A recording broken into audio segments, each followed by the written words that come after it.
ಉಡುಪಿಯಲ್ಲಿ ಜಲಮೂಲಗಳಿದ್ರೂ ಕೃತಕ ನೀರಿನ ಅಭಾವ ಸೃಷ್ಟಿಯಾಗಿದೆ. ಶುದ್ಧೀಕರಣಗೊಳ್ಳದ ಕೊಳಕು ನೀರು ಇಂದ್ರಾಣಿ ನದಿ ಸೇರಿ ಕಲುಷಿತವಾಗ್ತಾ ಇದೆ. ಉಡುಪಿ ನಗರದ ಬಹುತೇಕ ವಾರ್ಡ್ಗಳಿಗೆ ನೀರುಣಿಸ್ತಾ ಇದ್ದಂತಹ ನದಿಯ ಜೊತೆ ಕೊಡವೂರು ಪರಿಸರದ ಎಲ್ಲ ಬಾವಿಗಳಿಗೂ ಹಾನಿಯಾಗಿದೆ. ವರ್ಷದಿಂದ ವರ್ಷಕ್ಕೆ ನೀರು ಬಳಕೆದಾರರ ಸಂಖ್ಯೆ ಹೆಚ್ಚಳಾಗ್ತಾ ಇದೆ. ಜಲಮೂಲಗಳನ್ನ ಸರಿಪಡಿಸೋದಕ್ಕೆ ದಶಕಗಳಿಂದ ಹೋರಾಟ ನಡೆದಿದೆ. ನದಿ ಜೊತೆ ಕೊಡವೂರು ಪರಿಸರದ ಬಾವಿಗಳಿಗೂ ಹಾನಿಯಾಗಿದೆ.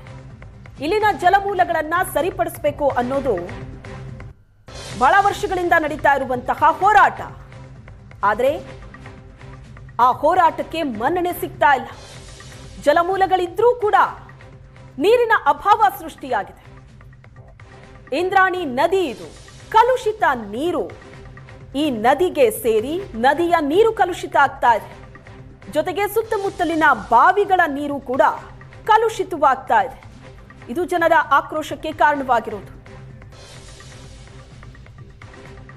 ಬೇಸಿಗೆಗಾಲ ಬರ್ತಾ ಇದ್ದ ಹಾಗೆ ಕುಡಿಯುವ ನೀರಿನ ಸಮಸ್ಯೆ ಅನ್ನುವಂಥದ್ದು ಪ್ರಡಂಭೂತವಾಗಿ ಕಾಡ್ತಾ ಇದೆ. ಅತಿ ಹೆಚ್ಚು ಮಳೆ ಬೀಳುವಂಥ ಪ್ರದೇಶಗಳಲ್ಲಿ ಉಡುಪಿ ಜಿಲ್ಲೆ ಟಾಪಲ್ಲಿದೆ. ಅದು ಕಳೆದ ವರ್ಷ ನಾವು ನೋಡಿದರೆ ಕೇವಲ ರಾಜ್ಯ ಅಲ್ಲ, ದೇಶದಲ್ಲೂ ಕೂಡ ಅತಿ ಹೆಚ್ಚು ಮಳೆ ಬಿದ್ದದ್ದು ಉಡುಪಿ ಜಿಲ್ಲೆಯಲ್ಲಿ ಅನ್ನುವಂಥದ್ದು ಹೆಗ್ಗಳಿಕೆ. ಇಷ್ಟಿದ್ರೂ ಕೂಡ ಜಲ ಸಂಪನ್ಮೂಲಗಳನ್ನು ಸಂರಕ್ಷಿಸಿಕೊಳ್ಳುವಲ್ಲಿ ಎಲ್ಲಿ ಎಡವ್ತಾ ಇದ್ದೇವೆ ಅನ್ನೋದಕ್ಕೆ ಉದಾಹರಣೆ ಈ ನದಿ. ಇದನ್ನು ನೀವು ನದಿ ಅಂತ ಕರಿಬೇಕು ಹೊರತು ನೋಡಿದರೆ ನದಿ ಥರ ಕಾಣುವುದಿಲ್ಲ. ಆದರೆ 2 ದಶಕಗಳ ಹಿಂದೆ ಇದು ಬಹಳ ಸೊಗಸಾಗಿ ಹರಿತಾ ಇದ್ದಂಥ ಇಂದ್ರಾಣಿ ನದಿ. ಇಂದ್ರಾಳಿ ಅನ್ನುವಂಥ ಕ್ಷೇತ್ರದಿಂದ ಹೊರಟು ಮಲ್ಪೆಯನ್ನು ಸೇರುವಂಥ ಈ ಒಂದು ಪುಟ್ಟ ನದಿ ಹೋಗಿ ಕೊಳಚೆ ಗುಂಡಿಯಾಗಿ ಬಿಟ್ಟಿದೆ. ಕಳೆದ 2 ದಶಕದಿಂದ ಈ ರೀತಿಯ ಒಂದು ಪರಿಸ್ಥಿತಿಯಿಂದ ಜನ ರೋಸಿ ಹೋಗಿದ್ದಾರೆ. ಈ ಬಗ್ಗೆ ಸಾಕಷ್ಟು ಪ್ರಯತ್ನಗಳು ನಡೆಯಿತು, ಹೋರಾಟಗಳು ನಡೆಯಿತು. ಸತತ ಹೋರಾಟ ಪ್ರಯತ್ನಗಳ ಹೊರತಾಗಿಯೂ ಕೂಡ ಯಾವುದೇ ಬದಲಾವಣೆ ಇದರಲ್ಲಿ ಆಗಿಲ್ಲ ಅನ್ನುವಂಥದ್ದು ನಮಗೆ ಗೊತ್ತಾಗುತ್ತೆ. ಈ ಹೋರಾಟ ಅನೇಕ ಆಗಿದೆ, ಯಾವ ಹೋರಾಟವೂ ಕೂಡ ಒಂದು ಲಾಜಿಕ್ ಎಂಡಿಗೆ ಬಂದಿಲ್ಲ.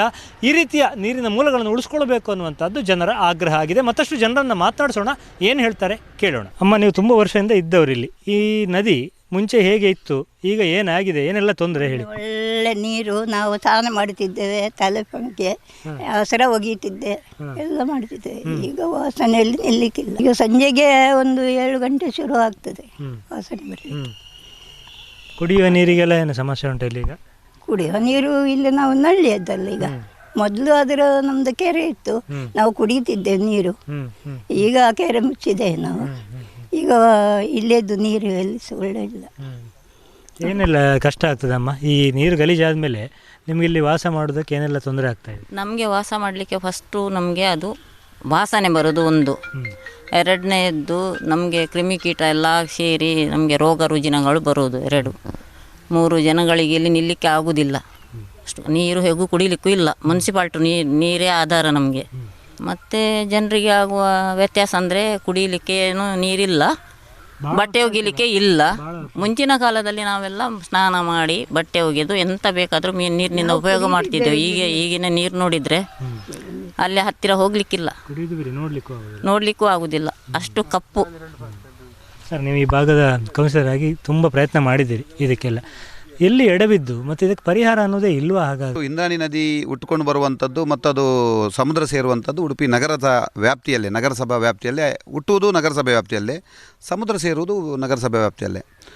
ಇದಕ್ಕೆ ಉಡುಪಿಯ ಏನು ಡ್ರೈನೇಜ್ ಬಿಡುವುದರಿಂದ, ಡ್ರೈನೇಜನ್ನು ಕೆಲವರು ಡೈರೆಕ್ಟಾಗಿ ಬಿಡ್ತಾ ಇದ್ದಾರೆ, ಕೆಲವು ಬಿಟ್ಟಿದ್ದರಿಂದ ಅಲ್ಲಿ ವ್ಯವಸ್ಥೆ ಸರಿ ಇಲ್ಲ, ಕ್ಲೀನ್ ಇಲ್ಲ, STP ಪ್ಲ್ಯಾಂಟ್ ಏನು ಕ್ಲೀನ್ ಇಲ್ಲ ಅನ್ನೋ ದೃಷ್ಟಿಯಿಂದ ಮಾನ್ಯ ಶಾಸಕರು ಯಶ್ಪಾಲ್ ಯೇಸುವರ್ಣ ಅವರು ಅದಕ್ಕೆ ಬೇಕಾಗಿರುವಂಥ ಪ್ಲ್ಯಾಂಟಿಗೆ 32 ಕೋಟಿಗಳ ಅನುದಾನವನ್ನು ಬಿಟ್ಟು ಇದೀಗ ಅದನ್ನು ಶುದ್ಧೀಕರಣ ಘಟಕವನ್ನು ಕ್ಲಿಯರ್ ಮಾಡ್ತಾ ಇದ್ದಾರೆ. ಹೇಳಿದರೆ ಮುಂಚೆ ಇದೇ ನದಿಯ ನೀರಿನಲ್ಲಿ ಸ್ನಾನ ಮಾಡ್ತಾ ಇರುವಂಥದ್ದು, ಕುಡಿಲಿಕ್ಕೆ ನೀರು ಅಥವಾ ಎಲ್ಲದಕ್ಕೂ ಮಕ್ಕಳು ಈಜಾಡುವಂಥದ್ದು ಆಗುವಂಥ ಒಂದು ಜೀವನದಿಯಾಗಿತ್ತು. ಖಂಡಿತ ಈಗ ಮುಂಚೆ ಇಲ್ಲಿ ಯಾರಿಗೂ ನೀರಿನ ಅವಶ್ಯಕತೆ ನಗರಸಭೆ ಕೊಡ್ತಾ ಇರುವಂಥದ್ದು ಇರಲಿಲ್ಲ.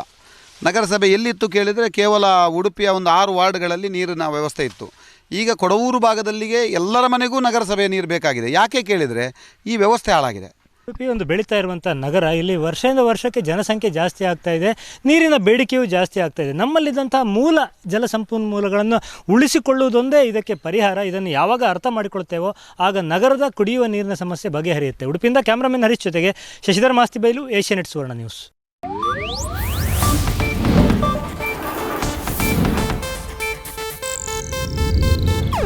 ಇದು ಏಷ್ಯಾನೆಟ್ ನ್ಯೂಸ್ ನೆಟ್ವರ್ಕ್ ಪ್ರಸ್ತುತಿ.